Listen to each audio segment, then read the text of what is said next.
Hello, everyone. Welcome to this month's video recording, a video commentary for episode 103, Movie Night with Dad. I'm really glad you guys could join us because this was a really big episode for us. For one, it was more than 10 minutes long, which back in those days, there was still that belief that web series shouldn't be more than 5 minutes. Like even 5 minutes was considered to be really long, and if it was any longer than that, then the belief was no one would click play. So after our first episode, everyone said it was too short, and so we started like adding up episodes. And so this episode, I don't remember. I think it might have been, I think, the movie theater scene at the end. I think it was supposed to be its own episode, and then everything prior to that was to be its own episode. So this is like two episodes that were merged together. So it was a long episode, but it was also significant because of the bonding that happened when we were shooting it. Because that movie theater scene was, it was an all-night shoot, and it was, we had to begin after the theater had closed. So I'll get into a little bit more of that as we watch. One of the things that I just want to point out, I'm wearing a Pete Whitting and the Pirates t-shirt. One of the things that a lot of the web series community creators in the community are doing is we're trying to make an effort to wear t-shirts of other people's web series, and in an effort to help show each our mutual support. And maybe when people are wearing these t-shirts and you get to see the behind the scenes photos, fans will realize, oh, there's other shows out there. So I mean, I own this t-shirt. I mean, I worked on Pete Whitting, but this is Mike Donis's show, who is a really good friend of mine, and I'm a huge fan of this show. It's not for everyone. I mean, I don't know if it's something that the reasons you love Out with Dad may not be the same reasons you love Pete Whitting and the Pirates, but it's a lot of fun. It's got some really enjoyable acting, some stellar production value, and I got to direct some of it. The first season I co-directed with Mike Donis. Season 2 was multiple directors, and that was done a little bit differently, where scene by scene or location by location, one director would sort of take that on. And so if you are a web series creator and you'd like me to wear your t-shirt while I'm doing these commentaries, get in touch with me, because I would love to promote your show, especially if you think that your show is something that fans of Out with Dad would enjoy.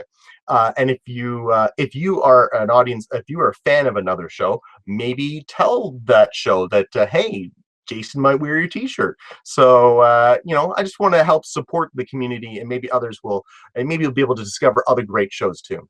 So right now I'm recording this with a bunch of fans who are supporters of Out with Dad. They're the patrons of Out with Dad. They've supported us by pledging $10 or more a month, and we owe so much to them. And really, anyone that's watching owes thanks to them as well, because those folks, among many others, are helping create season 4 of Out with Dad. So they've already queued up episode 103, and so they're going to watch along with us, and I'm going to superimpose it kind of about here as we get going. So everyone that's watching live, why don't we press play in 3, 2, 1. So here we are. We're filming in. We're actually this hallway doesn't exist anymore. Apparently, this was at Ryerson University. I cringe every time I show this episode to anyone, because the audio in the scene is so horrendously bad. Please remember that when we made this show, we were rookie filmmakers. We were still very new at that. We'd just gotten DSLR cameras, and so these are, well, actually, this is it right here. This is the very camera that this scene was shot on, and it's starting to look a little old. It's getting aged now, but one of the things about DSLR cameras is that they don't record audio, or they do, but not very well. So you have to record audio separately.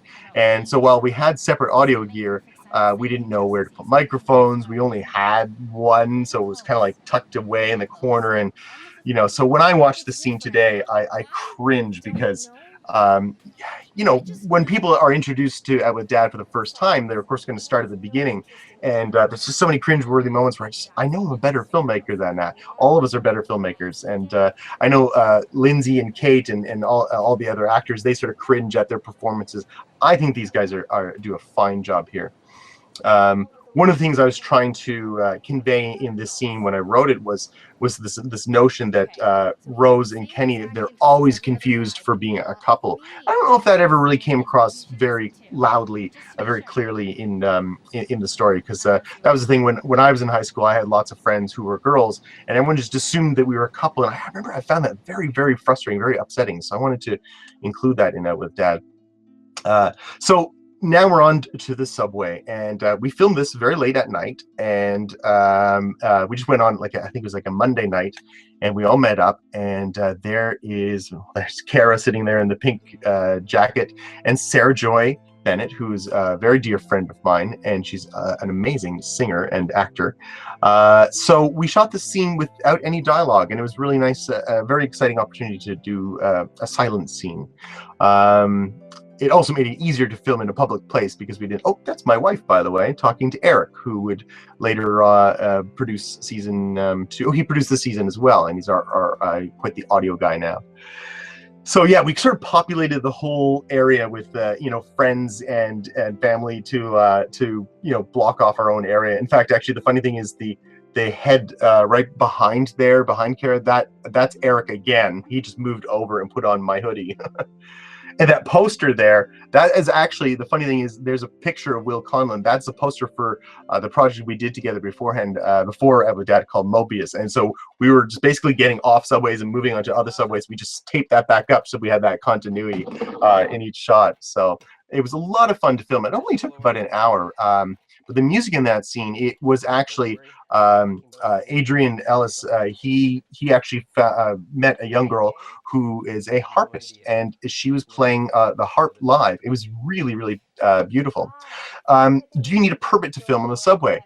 You do if you're going to be obstructing the way for people. So if we were using a tripod and we were blocking the view, then yes, we would have. But because we were doing it all handheld and we weren't going to be getting in anyone's way, and well, there is one little bit that we sort of fudged in. That is that you're supposed to be doing it not for commercial purposes, which technically we're being commercial, but I was sort of using the word independent. And anyway, some TTC the transit employees, they saw us doing it, and they didn't seem to mind too much. So this scene, a lot of people laugh about how much broccoli Nathan is cutting in this scene, and it's just one of those things. We just kind of wanted him to have something to do. I remember Will telling me that he practiced because he doesn't do much cooking himself, and so he had to practice using a knife because he wanted to make sure he looked like he was knew what he was doing there. So this is Encore Cinemas in Oakville, and I used to be a manager at Encore Cinemas, not at this actual location. It was actually a movie theater next door. This is in my hometown of Oakville, where I grew up. But I have very many memories seeing this movie. In fact, sitting in this movie theater. In fact, this was Cinema 1, and I remember I watched Jurassic Park for the first time back in '92 in this theater. Probably sitting almost right where Rose and Nathan are. So when I started writing this scene, I really wanted to get to the whole internal struggle that not just someone coming out has to go through, but also the internal struggle that a parent or a friend or a family member has to go through. And so I thought of this idea, well, what if you hear what they're saying? And I even thought about should we just do voiceover, and so you could hear the inner thoughts? And I don't know, it just seemed like that had been done before. And I thought, well, what if they were just sitting right next to each other? And I thought, well, that might be impossible to film. But I thought, what, screw it. Let's just write it that way anyway. So I wrote it, and I wrote the first draft, and I was kind of not sure if it was a good idea or not. So I got someone else to read it. I just wanted someone to read it and just say, okay, no, this is a really stupid idea, don't do it. And then I would just move on and try rewriting it. But everyone that read it was like, this is a really smart idea. I love it. It conveys, and they're, oh, okay, so it's actually a good idea. Darn, now how am I going to do this? So, well, the simple answer is when we're filming towards the front of the theater, when you see all the other extras, we filmed all that stuff first, and then we basically said thank you for everyone joining. There's a whole bunch of friends, and we actually put a public notice. There was a lot of strangers there too. They just came and joined us and helped us out. And then we said goodbye to them, and then we were filming this way, and the theater was empty basically. And what we did is we just filled in the background with crew members, and so we just kept the camera very still and static and didn't move at all. And then that way I was able to sort of cut around, shrink it down, and then move within the fake frame that I'd created. Now it kind of looks a little bit handheld because I added a little bit of just gentle. See in this shot right here, you can kind of see the camera's just bobbing a little bit, and the panning, like I even kind of made sure that the pan itself wasn't perfect, because sometimes when you pan, you sort of like you start too fast, you slow down. So I tried to create that feeling of that a real camera operator was doing this. I remember there was some troubles like this shot right here. The guys, Josh and Eric there in the background, they had their hands in different positions depending which take it was. So at one point it looked like they had 3 arms. So that was a problem. But this bit of dialogue right here, this was sort of like my thesis statement in a way. Like what Nathan is saying here is kind of the reason I wanted to make Out with Dad. And love the technique, makes the conflict so clear and fun. Oh, good. Thank you, Michelle. I appreciate you saying that. I think it does do that. And I heard a wonderful story. I hope I don't get choked up telling you this. But a friend of mine who he's a transgender guy, and he was telling me that he was showing Out with Dad to his dad, and from what I understand, he and his parents don't have the best relationship. But he's watching Out with Dad, and they watched, episode 1, episode 2, episode 3. And when they got to this, apparently, when they finished watching the episode, his dad turned to him and said, "That's why I can't talk to you about this whole gender thing, because I have these conversations just like that." And he apologized to him. And so my friend, he told me that that was the moment, the closest he had ever felt to his dad, and it was because of this scene, and that felt very special to me. I'm really, really, really proud of that's the very reason why we made this show, right? These shots here, when we're looking sideways, where you could see 2 people and their shoulders are overlapping. What we did there was pretty simple. I just have a green fabric, and we just draped it on the seat next to them, and then I was just able to chroma key out around the shoulder there, and that's how we were able to do that. Oh man, I just keep thinking about all the guys in the background with the hands. Oh, it was so much work, because I had to go through and basically frame by frame mat out the wrong hand and make it look like it was just one hand. There in the background there, that's Kara and Liz. Liz is our art director. She's an amazing filmmaker and documentarian. I really enjoy working with her. It's fun. It's fun looking back. Oh, and there's the Rose. She's touching her necklace because she's thinking about her mom. In none of season 1, we never make it clear that she actually has the necklace, or whose that necklace is. We made that clear, not until season 2. That bit with the projector you just saw there, that was actually a special effect shot that I took footage. Actually, it was footage from a rehearsal. I just needed some movement, and so I just did a bunch of light streaks and stuff like that. So I think it worked out pretty okay. So that is episode 103, which was a challenging one to edit, lots of fun. But one of the great things about that episode was the bonding experience that happened. Because as I said, we started shooting. I remember the last movie ended at around 11, and then the movie theater had to do their cleanup sort of thing. So we didn't actually get into the cinema until about 11:30 p.m. And but they were kind enough to just let us kind of work all night. And I remember when we finally finished, we were so tired, because it really did take a long time to shoot. And that was back before I knew that it was a good idea to have a first AD, a first assistant director, and that's the person who's basically the clock watcher on set. And they keep they keep things moving, they keep things on track. They're sort of like my brain outside of my body, so that I can keep track. They keep track of all the little details that need to be covered. Well, we didn't have that back then, and so I was doing that myself. So sometimes things would get forgotten, such as looking at the clock. In fact, actually, I think I put a ban on clocks that night. I was just like, nobody look, nobody know, because I thought the psychology of Well, if nobody knows what time it is, then you won't feel quite as tired. So so anyway, so that was fun. But I remember after we finished filming that episode, we went out of the theater, and when you walk out of those doors, you could see right outside, and of course all of this daylight was coming in. It was just such a weird phenomenon because, you know, usually when you go into the movies it's still daytime and you come back out and it's dark all of a sudden. And it's like the opposite, where we went in at night and we came out and all of a sudden it was day. Like, when does that happen, right?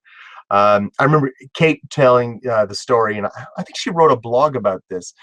She would tell the story about how the drive back to Toronto was a really great one. I stayed in Oakville. I just stayed at my parents' house. But as they were all driving back to Toronto, Josh was driving, and there's a big van, and of course Josh was tired too. So everyone was like had to talk to help keep him awake, right? And but apparently it was a real great bonding experience for all of them. And so that was a very important episode to all of us. It yeah, brought us together.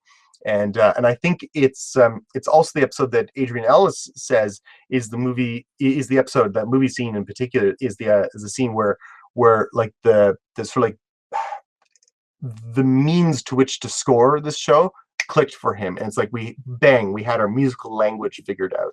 And a lot of things, like, I think it's a very big episode for us because for those reasons as well. We're just creatively, technically, a lot of things clicked. And so now, you know, we knew what we were doing now. What's strange though is the next episode wasn't written. It was something that we came to next. So when we ended that episode, I guess the next one would have been the date. I don't remember, but anyway, we'll talk more about that next month when we review Party Out. So that's everything. Now I'm wondering if anyone that's watching online has any more questions, but it doesn't look like it right now. So with that, I would like to say thank you for joining us. Just remember, yeah, if you are if you're a web series creator and you'd like me to try and help, you know, do a shout out to your show, let me know, because I want to be able to support you if I can, especially if it's the kind of show that you think fans of Out with Dad would enjoy. I want to be able to share our audiences, because that can only make us stronger, right? Yeah, is that everything for now? I think that it is. So again, thank you for joining me. And big thanks to our patrons who are helping us make this happen. If you would like to become a patron, it's very easy to do that. Why don't you just go to outwithdad.com/contribute. Maybe I'll put an annotation right here, right there, that you can click to, and that will go to our page that is all about how you can become a patron and how you can support the show and why the show needs supporting. So there you go. Thanks for joining us, everyone. Goodbye.